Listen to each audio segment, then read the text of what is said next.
चला गया था। इससे करके ये सब सर एक युवक को गोली लगने का मामला है, क्या है पूरा?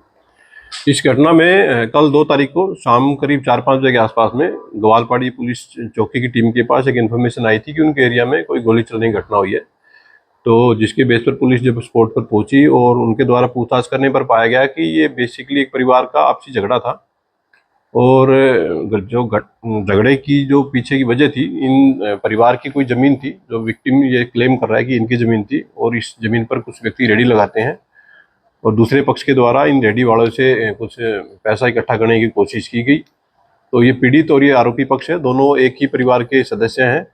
तो ये इस दौरान इनकी कुछ आपसी कहासुनी हुई और इस कहासुनी के दौरान में ये जो मामला था लड़ाई झगड़े में बदल गया। इससे पहले भी इनकी कुछ इसी घटना को लेकर के कुछ कहासुनी हो चुकी थी।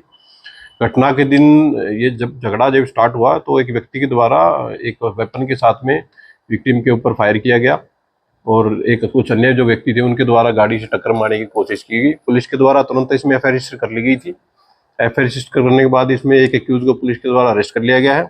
जो अरेस्ट किया गया जो एक्यूज है उसकी पहचान सतबीर के रूप में हुई है। ये 49 ईयर ओल्ड व्यक्ति है और ग्वालपाड़ी का ही रहने वाला है।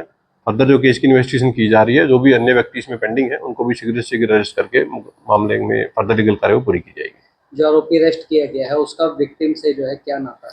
जो एक्यूज है और जो विक्टिम है जिसको की गोली लगी थी उसका पारिवारिक एक दूर के रिश्ते में दादा लगता है और जो विक्टिम है वो 17 वर्ष का व्यक्ति था जिसको कि हाथ में गोली लगी थी। तो फिलहाल उसकी जो पोजीशन है खतरे से बाहर है। पुलिस के द्वारा तुरंत एफआईआर रजिस्टर करके और एक व्यक्ति को अरेस्ट कर लिया गया है।